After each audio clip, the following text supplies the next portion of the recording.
Hi everyone, welcome to Border Tanks with stewiejp. I'm Stewie and this is the Tier 8 German tank destroyer, the Repeatable Borsig Waffenträger. Of course the Borsig, the R8 Gem, or the Borsig, whatever you like to call it, it's known for its good camo ability. It's a whopping gun, not really known for its speed. Having a look at that gun, does average damage of 490, that'd be awesome, wouldn't it? 490 hit points of damage on average. Penetration 246, which isn't too sloppy for a Tier 8. Premium ammunition does exactly the same, except penetration goes 311. HE does a little bit more.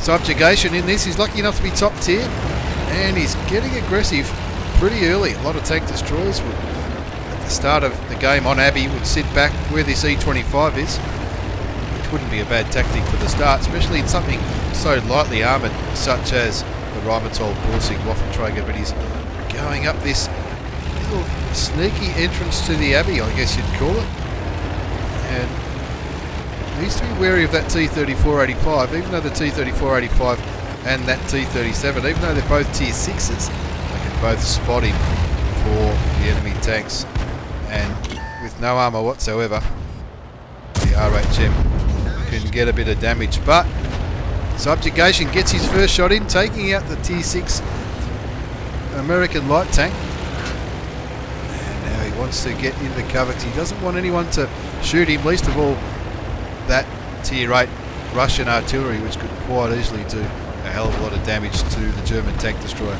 Of course, it does have a whopping gun and a nice low profile, the Repeatable Borsig, but it's to compensate for that, it has virtually no armour at all, especially on its turret. That open turret can be penetrated by absolutely anything, and people often fire high explosive rounds towards the turret of this tank because it's simply made out of paper. Gets a shot into the T34. T34 does fire, but totally missed him, so he thinks he can beat him on the reload, which he does, and he's hoping the T34 doesn't aim too well. He knows he's lit because his sixth sense has gone off, and he does end up taking a shot from the American premium heavy tank, but he knows if that American premium heavy tank pops up again, he can put another shot into its side and take him down to a one shot. Now somehow he bounces a shot from the KV4. I'm tipping the KV4 probably hit him on the hull, which might have just skimmed the top of the front of his hull. Now it's probably that T3485 that's keeping him lit, so he needs to be very careful. There's a T29. So Subjugation says, thank you very much. I'll take another 541 hit points of damage. Not a bad roll at all. And reload's not too bad on this tank. Gets another shot, but the T29 doesn't even seem to be interested in moving. So thank you very much. I'll take the kill, says Subjugation from RNG Clan. I think he's the commander at RNG. And while these tanks keep presenting themselves, you may as well just keep shooting them. Now the T-34 has definitely lined him up, and he puts another shot into him, takes him down to 252 hit points. So Subjugation needs to be a little bit careful here. He's looking for a shot on the FV201A45, I think it's called, which is a premium British heavy tank. Auto aims at him, puts a shot straight into the back. It'll take 2 more shots to kill him though. And of course that British heavy tank does have a pretty good rate of fire. He could likely take Subjugation down if he could see him. I'm tipping that Subjugation is no longer spotted because those Tier 6s have now sort of moved back onto the other side of the Abbey. So Subjugation staying in this relatively safe from artillery position. There's that KV4. Now the KV4 knows he's there because he's already shot him once. Subjugation gets a shot into the back or the side of the turret of the big, heavy Russian heavy tank. And with the score at 6 apiece, you can see Subjugation's already picked up 3,824 hit points of damage. That might not count a shot that he fired at the British FV201. Now he's just looking for another opportunity. He can't really afford to push anywhere because he's down to 252 hit points of health. But while these enemy tanks keep presenting themselves to him, like the T-34, he's going to say thank you very much for kill number 3. Now he's lit here, but I guess he's confident that no one's aiming at him. It looking at the mini-map, you'd imagine the KV-4's more focused on the AT-15 than he is on subjugation. And there must be somebody floating around here somewhere who's lighting him up when he fires. Now, it looks like the AT-15's copped a bit of a hit from the KV-4. The AT-15 looks like he's got the hit point advantage on the big Russian heavy tank. Now, subjugation's worked out that he can't really help him much from where he is because the KV-4 is behind that big mound of dirt, or that small hill. So he's looking for a shot, maybe towards those heavy tanks in the west, or maybe for these little tier 6s that look like they're coming his way. Sends a T-34-85 back to the garage, getting himself his 4th kill of the game with the score at 9-8. He's already picked up 4,206 hit points of damage that we know about. Remember, he might have landed a shot into that British tier 7 heavy tank not so long ago. Looking at the mini-map, the KV-4's been dispatched on the eastern side of the map by the 2 tank destroyers, the E-25 and the AT-15. And it looks like the heavies are having a good old stoush on the western side, so subjugation's going to hope one of these tanks backs around this corner. Looks like they're painfully close to doing that. He's just looking for a bit of that action, and he takes out the Super Pershing, a very handy tank to get rid of at tier 8, especially when it's top tier. It can be very handy in a situation like this. He's reloaded now. He's picked himself up 5 kills, over 4,500 hit points of damage, and there's a full health IS-3. But it looks like the Hellcat is after his scalp. Hellcat not silly enough to push straight in towards him.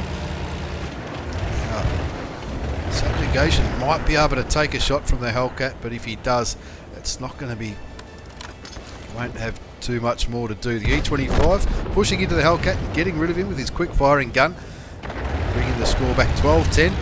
Then the J-Panther gets taken out on the western side, making the score 12-11.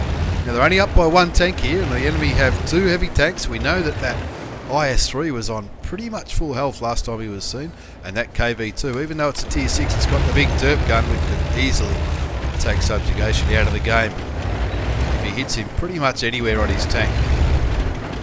Searching for a shot on the KV-2, but the KV-2 is no dummy. He's hiding behind that little baby mountain or little hill as if his life depends on it, because he does. Now you can see subjugation's got binoculars equipped on his tank, which is handy in this situation because nobody else is spotting for him, and he's also got a camouflage net so that it's going to be harder for the enemy to see him, but when he fires they'll definitely see him, make no doubt about that. Looks like Artie just blind fired towards where those heavy tanks were last seen, and it's a little bit of a waiting game now. Enemy Artie gets spotted and he can't help himself, he's got to look for a shot on the tier 7 Russian artillery, but you'd think the E-25 would have him covered. He does. Takes the Artie out of the game, which is a very handy, and he just misses his opportunity to kill the KV-2. Ideally like a top gun in this situation. KV-2 on 70 hit points, so it's only going to be 1 shot. Pretty sure that IS-3, last time I saw him anyway, he was definitely full health. Whether he took a few hits in that other engagement when he killed the last of subjugation's side tanks on the western flank remains to be seen. It looks like the E-25 is coming back up towards the base as the AT-15 rolls towards the enemy cap. Of course the KV-2 was last spotted heading towards the north, and lucky for subjugation at his team, they've still got the E-25, which is going to be quick enough to go to either flank or either side of the map to light up those 2 Russian heavy tanks if need be. Now, is the AT-15 going to sit on the cap? He might. Oh, there's the IS-3. He wasn't on full health. Subjugation takes him out of the game, and the E-25 does the right thing and gets rid of that KV2 derp tank to win the game.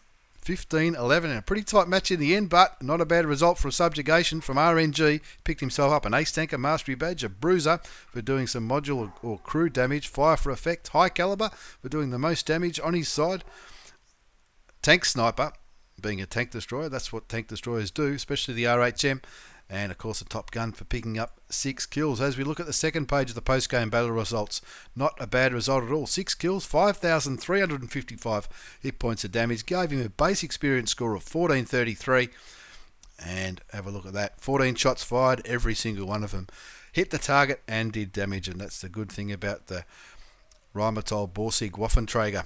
It does plenty of damage and it's nice and accurate, which is what Subjugation loves. Pretty handy, profitable result in the end. 46 and a bit thousand credits as a bottom line after tax profit, and the game went for just under 10 minutes, and 10 minutes was enough time for Subjugation to pick himself up an Ace Tanker in the popular Tier 8 German tank destroyer, the Repeatable Borsig Waffenträger. Thanks for watching, everyone. Thanks for the replay sub. Take care and see you all next time.